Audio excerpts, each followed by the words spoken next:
नमस्कार दोस्तों, स्वागत है आपका हमारे YouTube चैनल महादेव योगी पर। आज के वीडियो में हम बात करेंगे नपुंसक मुद्रा के बारे में।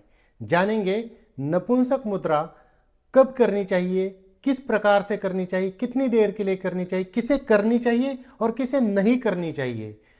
नपुंसक मुद्रा के बारे में डिटेल्स में जानकारी लेंगे। तो चलिए शुरू करते हैं। सबसे पहले मैं इसको लगाना कैसे है वो बताता हूँ, और उसके बाद बहुत ही महत्वपूर्ण बातें हैं। इस वीडियो को बिल्कुल भी स्किप मत कीजिए, नहीं तो आप आधी अधूरी जानकारी लेंगे और इस मुद्रा को करके साइड इफेक्ट को ही प्राप्त होंगे। तो पहले कैसे लगाना है, इसको आपको सुबह या शाम दोनों में से किसी भी वक्त पे आप लगा सकते हैं। खाली पेट लगाएंगे तो ज़्यादा लाभदायक होता है। इसको लगाने के लिए ज़मीन पर दरी, कंबल या मैट बिछाकर सुखासन, पद्मासन, सिद्धासन, वज्रासन किसी भी आसन पे आप बैठ सकते हैं। चेयर के ऊपर या बेड के ऊपर भी किया जा सकता है, लेकिन इस मुद्रा को करने के लिए सबसे उत्तम आसन सिद्धासन माना गया है। सिद्धासन में बैठने के बाद आपको क्या करना है, करने की जो विधि है ये देखिए। आपकी ये जो दोनों उंगलियां हैं लास्ट वाली, इनको मोड़ दीजिए अंदर की तरफ पूरी तरह से, जैसे मुट्ठी हम बंद करते वैसे। ध्यान से देखिए, मध्यमा को ऐसे ही रहने दीजिए और आपकी जो तर्जनी है यानी कि इंडेक्स फिंगर है, इसको भी अंदर की तरफ ऐसे मोड़ लीजिए। ये तीनों उंगलियां मोड़ने के बाद ये ऊपर ऐसे सीधी रहेगी। अंगूठे से ये तीनों उंगलियों को ऐसे दबा दीजिए। तो अंगूठे से क्या करना है, ये तीनों उंगलियां इस प्रकार से ऐसे दबा देनी है। और उसके बाद जो ये ऊपर वाली जो बची हुई उंगली है, इंडेक्स फिंगर, मिडल फिंगर हमारी, उससे क्या करना है, आपका अंगूठा दबेगा।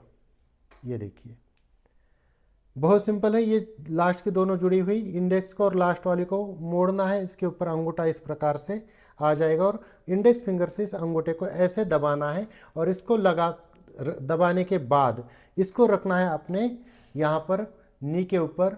और नी के ऊपर रखने के बाद सिर्फ इतना ही, इसके साथ देखिए क्या क्या करना है। एक बार लगाने का तरीका, इनको ऐसे मोड़ने के बाद इंडेक्स फिंगर से अंगूठा अच्छी तरह से आप दबाएंगे। उसके बाद इसको अपने यहाँ पर जांघों के ऊपर या नी के पास रखकर पद्मासन, सुखासन में जब बैठेंगे तो इस प्रकार से रखने के बाद आपको क्या करना है, सांस को बाहर निकालना है।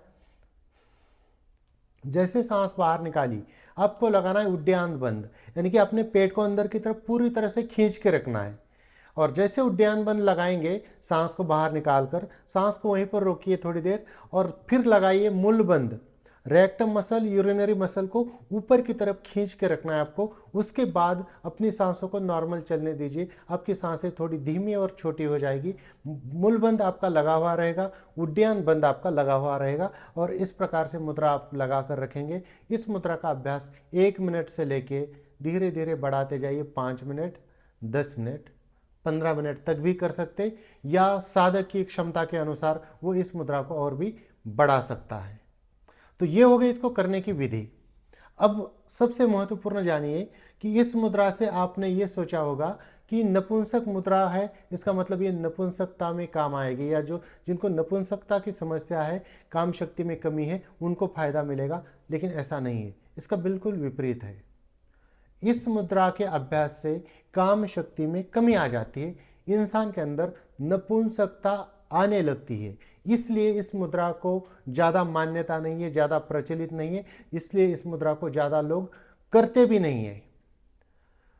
जो ब्रह्मचार्य का पालन करते हैं उनके लिए ये मुद्रा होती है, लेकिन उसमें भी ब्रह्मचार्य के लिए जो दूसरी मुद्रा है, उन्हीं मुद्राओं का ज़्यादा उपयोग किया जाता है। ये जो मुद्रा है उन हठ योगियों के लिए जो अपने इंद्रियों का दमन करते हैं, उन साधु संतों के लिए ये मुद्रा ज़्यादा उपयोगी मानी जाती है। जो पूर्ण रूप से वैरागी है, जो पूर्णतः अपने इंद्रियों का दमन करते हैं, उन व्यक्तियों के लिए ये मुद्रा सबसे बेस्ट मानी जाती है। इस मुद्रा का जब अभ्यास स्टार्ट करते हैं या इस मुद्रा को जब लगाते हैं तो धीरे धीरे धीरे काम शक्ति में कमी आना स्टार्ट होता है, शरीर के अंदर नपुंसकता आने लगती है। इसके अलावा ये मुद्रा और किसे करनी चाहिए, जिस प्रकार से नपुंसकता एक बीमारी है, काम शक्ति में कमी होना एक प्रकार की बीमारी है, उसी प्रकार से एक ये भी बीमारी है कि वो कुछ लोग इस पीड़ा से ग्रासित रहते हैं। ये जो समस्या है ना, बहुत कम लोगों में होती है। जैसे नपुंसकता, एडी की प्रॉब्लम, इरेक्टाइल डिसफंक्शन की प्रॉब्लम, ये कॉमन है, बहुत सारे लोगों को हो सकती है। लेकिन कुछ लोग बहुत ज़्यादा कामुक होते हैं, उनकी काम शक्ति की सीमा बहुत ज़्यादा होती है, और ये भी एक बीमारी है। हमेशा उनके दिमाग में वही चलता रहता है, उसी क्रिया को वो करना चाहते हैं, यह भी एक बीमारी है। और ऐसी बीमारी हजारों लाखों में किसी एक व्यक्ति को होती है, जो इसी के बारे में सोचते रहते और इसी में खोए रहते, जिसकी वजह से बहुत सारी समस्याएं आती। ऐसे व्यक्तियों को भी इस मुद्रा का अभ्यास करना चाहिए, ताकि उनके जो अति काम शक्ति है वो धीरे धीरे कम होकर एक बैलेंस में आ जाए। इसके अलावा जो साधु सन्यासी है, साधु संत है, जो ब्रह्मचार्य का पूर्ण रूप से पालन करना चाहते हैं, आजीवन ब्रह्मचारी रहना चाहते, उनके लिए ये मुद्रा है। नॉर्मल गृहस्थियों के लिए ये मुद्रा नहीं है। तो दोस्तों, ये थी कुछ जानकारी नपुंसक मुद्रा के बारे में। इसी प्रकार से और जानकारी के लिए हमारे चैनल को सब्सक्राइब कीजिए, इस वीडियो को लाइक कीजिए, अपने दोस्तों के साथ शेयर कीजिए। स्वस्थ रहिए, मस्त रहिए। धन्यवाद।